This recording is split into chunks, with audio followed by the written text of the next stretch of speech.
बच्चों, कल हम लोगों ने कैरेक्टर फॉर्मेटिंग सीख लिया था। कैरेक्टर को कैसे फॉर्मेट करेंगे, अर्थात बोल्ड करेंगे, इटैलिक करेंगे, अंडरलाइन करेंगे, फॉन्ट स्टाइल चेंज करेंगे, सुपरस्क्रिप्ट सबस्क्रिप्ट यूज करेंगे। ये सब हम लोगों ने सीख लिया था।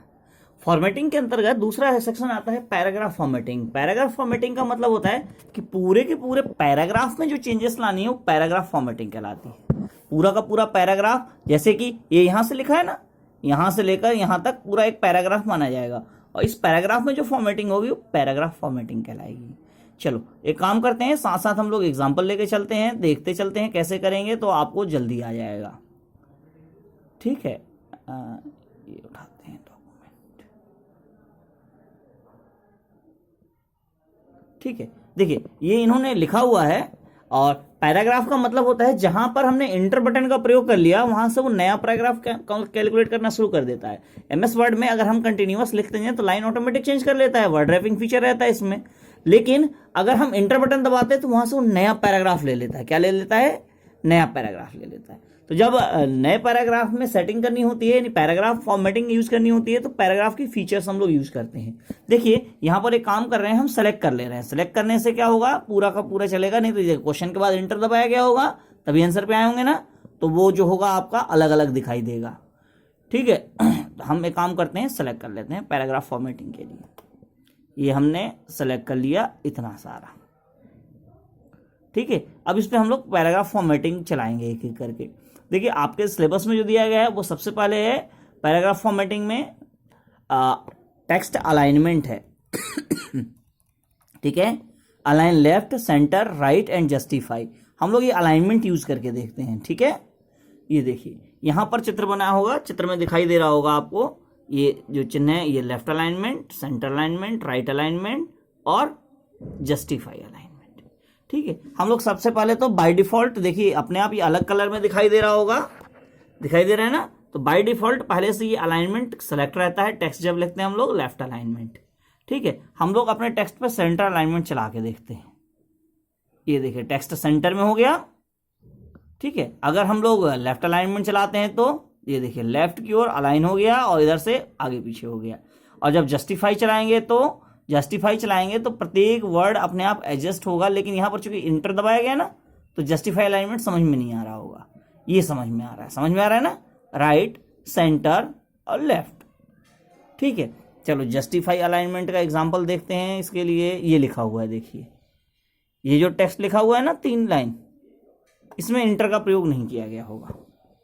ठीक है, तो इसको जस्टिफाई अलाइनमेंट चलाते हैं। ये देखिए लाइने में स्पेस बढ़ गया, इनके बीच में स्पेस बढ़ गया। स्पेस बढ़ने के साथ साथ उसने क्या किया, अपने आप को बराबर कर लिया। क्या किया? बराबर कर लिया। देखिए अगर इंटर बटन का प्रयोग किया गया होगा तो भी समझ में आ जाएगा। ठीक है, इंटर बटन का प्रयोग भी नहीं किया गया है। ठीक है, तो हम लोग यहां से जस्टिफाई अलाइनमेंट का प्रयोग कर सकते हैं। किसका प्रयोग कर सकते हैं? जस्टिफाई अलाइनमेंट का। ये है आपका जस्टिफाई अलाइनमेंट। ठीक है, यहां टेक्स्ट एक तरफ बराबर हो गए और दूसरी तरफ भी लगभग बराबर हो गए। ठीक है,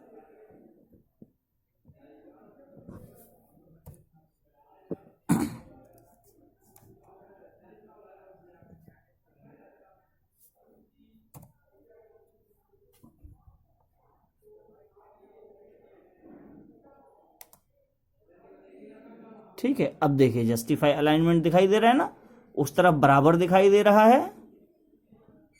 ये देखिए बराबर दिखाई दे रहा है। अगर हम इसे लेफ्ट अलाइनमेंट चला देते हैं तो देखिए उधर छोटा बड़ा दिखाई दे रहा है। अगर सेंटर चला देते हैं तो छोटा बड़ा दिखाई दे रहा है। लेकिन जस्टिफाई चलाते हैं तो देखिए दोनों लाइनें बिल्कुल बराबर हो जाती है। ये अलाइनमेंट आपका जस्टिफाई अलाइनमेंट कहलाता है।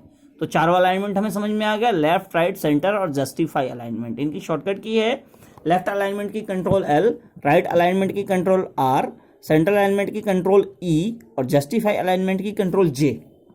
ठीक है, जैसे इस पर क्लिक करते हैं तो अलाइनमेंट हो जाएगी। देखिए आपके बुक में भी एग्जांपल के साथ दिया गया है। ये लेफ्ट अलाइनमेंट का एग्जांपल है, ये सेंट्रल अलाइनमेंट का एग्जांपल है, ये राइट अलाइनमेंट का एग्जांपल है।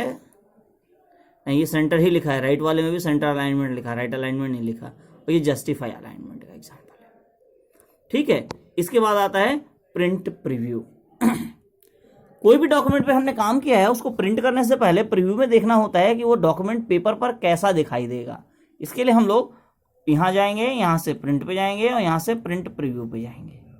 ये देखिए पेज पर कैसा दिखाई देगा हमारा डॉक्यूमेंट, ये दिखाई दे रहा है, पेज पूरा दिखाई दे रहा है ना।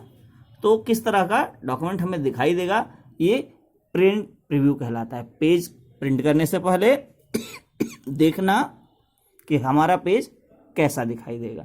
ये पहला पेज है और ऐसे ही एक पेज और होगा, वो आपको नीचे दिखाई देगा। ये दूसरा पेज है, ठीक है।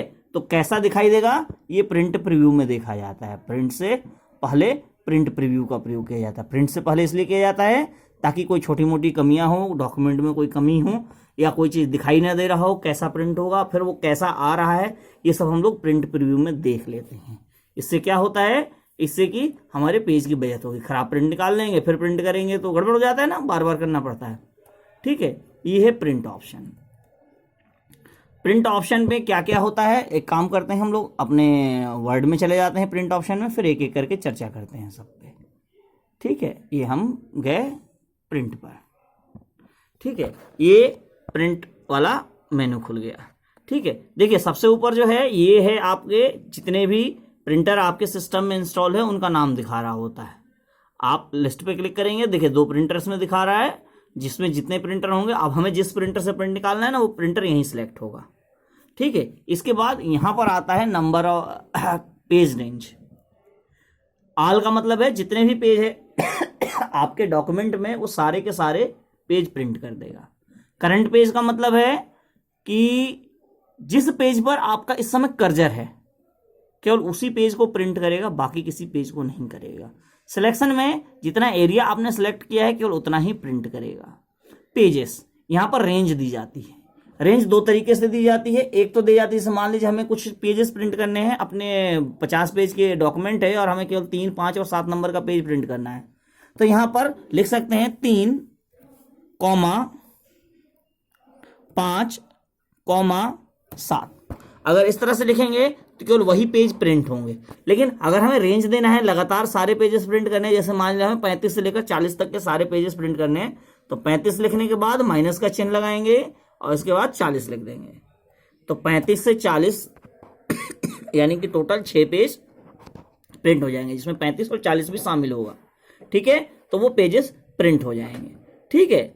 इससे क्या होगा, इससे आपका वही पेज प्रिंट होगा जितने हमें आवश्यकता है, ठीक है। इसके बाद यहाँ कॉपी लिखा होगा, देखिए कॉपी लिखा है ना, नंबर ऑफ कॉपीज। किसी चीज को जिसको आप प्रिंट करें उसकी कितनी कॉपी चाहिए हमें, वो यहाँ पर हम सिलेक्ट करते हैं।